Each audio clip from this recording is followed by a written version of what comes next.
Student, આજે આપણે કલ્લોલમાં પાઠ 6 પર્વતનો મુરબ્બો તેનો અભ્યાસ કરીશું. વિદ્યાર્થી મિત્રો, અહીંયા આપણને કાવ્ય આપેલ છે. તેનું નામ છે મુરબ્બાની મજા. મુરબ્બો તો તમે બધાએ ખાધો હશે. કેરીનો મુરબ્બો આવે, આમળાનો મુરબ્બો આવે. તો આ મુરબ્બાની મજા એ કાવ્યની કાવ્ય આપણે અહીં ભણીએ. પહેલાં આપણે એ ગાઈશું. બરણીનો મુરબ્બો ખાવા ચાલ્યા ઉંદર ચાર, ખૂબ ધરાય ખાધો પોતે ખાઈને કર્યો વિચાર. બચ્ચા માટે ઘેરે થોડો લઈ જઈએ તો ઠીક, ઊંધે માથે પડ્યા બરણીમાં જરીન મનમાં બીક. શેઠે આવી પૂંછડી ઝાલી ખેંચી કાઢ્યા બહાર, ચૂચું કરતા બધાય ત્યાંથી ભાગ્યા મારંમાર. બરણીનો મુરબ્બો લઈને આવ્યા ઉંદર ચાર, બચ્ચા વળગી ડીલે ચાટે મુરબ્બો રસદાર, ચૂચું ચૂચું મુરબ્બો રસદાર. હવે આપણે આ ગીતને સમજીએ. બરણીનો મુરબ્બો ખાવા ચાલ્યા ઉંદર ચાર. અહીં જે બરણી આપેલ છે એમાં મુરબ્બો ભરેલો છે.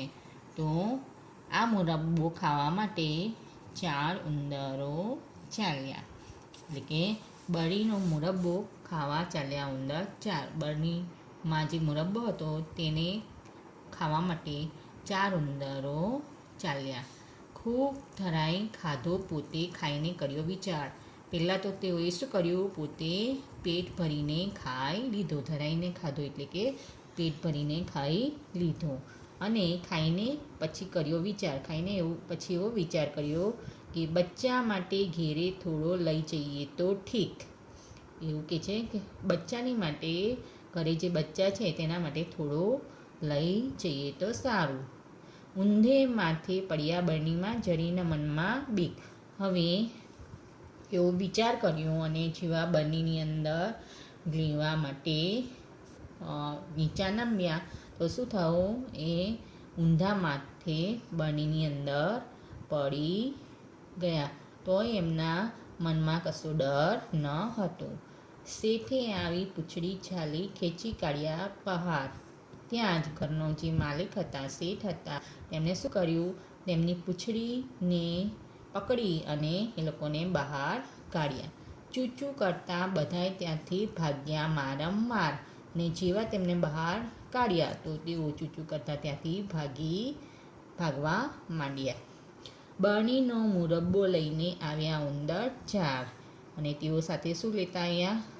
ચાર ઉંદર બરણીનો મુરબ્બો લેતા આવ્યા. બચ્ચા વળગી ડીલે ચાટે મુરબ્બો રસદાર. હવે જે મુરબ્બો હતો એ કેવી રીતે એ લોકો લાવ્યા? તે લોકો જે બરણી હતી તેની અંદર પડી ગયા હતા. તો એમના શરીરે, ડીલે એટલે કે શરીરે જે મુરબ્બો હતો તે ચોંટી ગયો હતો.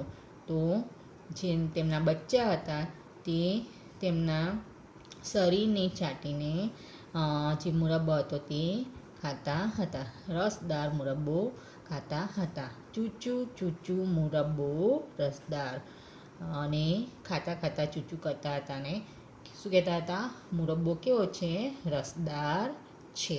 આમ તેમને મુરબ્બાની મજા માણી.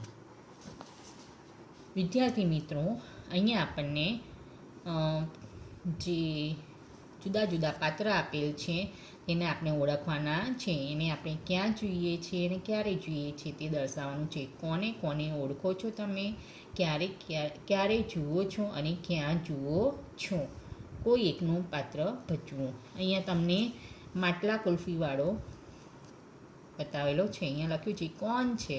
તો એ છે માટલા કુલ્ફીવાળો. ક્યારે જુઓ છો?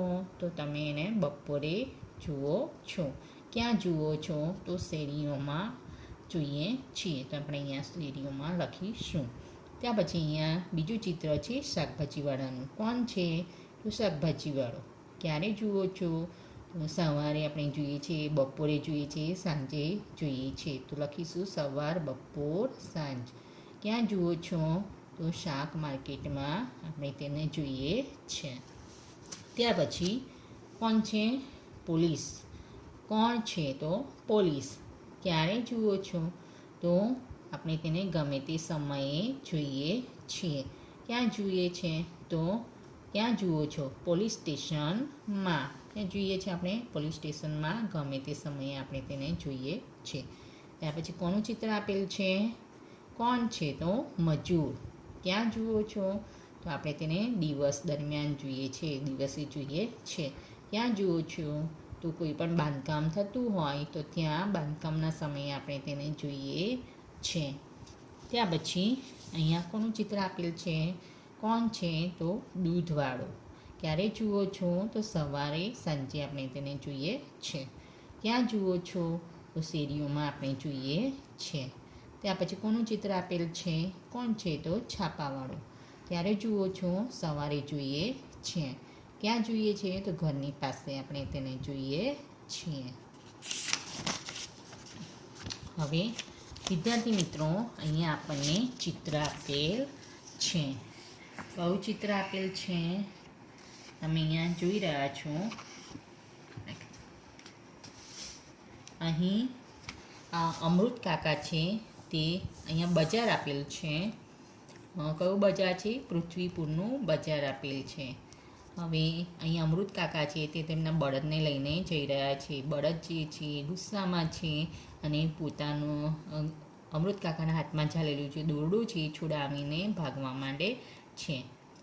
હવે એ બળદને ભાગતા જોઈ અને જે આજુબાજુના વ્યક્તિઓ છે તેઓ ડરી જાય છે અને તમે જોઈ રહ્યા છો કે જે દૂધવાળો છે તે શું કરે છે? તેનું કેન છે, કેન ભરેલું દૂધ છે તે ઢોળાઈ જાય છે. પછી અહીંયા એકના હાથમાંથી મોબાઈલ પડી જાય છે. અહીંયા શાકભાજીવાળો જે છે તેનું શાકભાજી ઢોળાઈ જાય છે. ત્યાર પછી ફુગ્ગાવાળો છે, એના હાથમાંથી ફુગ્ગા છૂટી જાય છે. પછી આ બાજુ જોઈએ તો સ્કૂટર પર બેઠેલ વ્યક્તિઓ છે તે ઝડપથી દોડાવવા માંડે છે. ત્યાર પછી અહીંયા એક વ્યક્તિ છે તે ડરી અને બીજી વ્યક્તિના ખોળામાં ચડી જાય છે. તો આ પ્રમાણે જે બજાર છે તેની સ્થિતિ તમને જોવા મળે છે. હવે આપણે આ વાર્તાને સાંભળીએ. અમૃત કાકાનો પર્વત. પૃથ્વીપુરના બજારમાં રોજ જેવી ભીડ જામી હતી. પૃથ્વીપુરનું જે બજાર હતું તેમાં દરરોજ જેવી ભીડ જામી હતી. આર્યન મોબાઈલમાં બજારનો વિડીયો ઉતારતો હતો. આર્યન શું કરતો હતો? બજારનો જે વિડીયો હતો તે ઉતારતો હતો મોબાઈલની અંદર. સકરાબાઈની શાકભાજીની લારી ધીમે ધીમે આગળ જતી હતી. બટાકા, રીંગણ, કોબીજ, ફ્લેવર, કોળું, દૂધી એવું બધું એમની લારીમાં હતું. નજીકમાં પ્રકાશભાઈ અને દર્શનાબહેન કપડાની લારીએથી તૃપ્તિ માટે કપડાં ખરીદતા હતા. બાજુમાં મૃગેશભાઈ બ્રશ, કાંસકો, તેલ વગેરે ખરીદી થેલીમાં મૂકતા હતા. હર્ષદભાઈ તેમની કીચૂડ કીચૂડ અવાજ કરતી સાયકલ પર દૂધના કેન લટકાવી ટ્રીન ટ્રીન કરતા જતા હતા. શું કરતા હતા? ઘંટડી ટ્રીન ટ્રીન વગાડતા જતા હતા.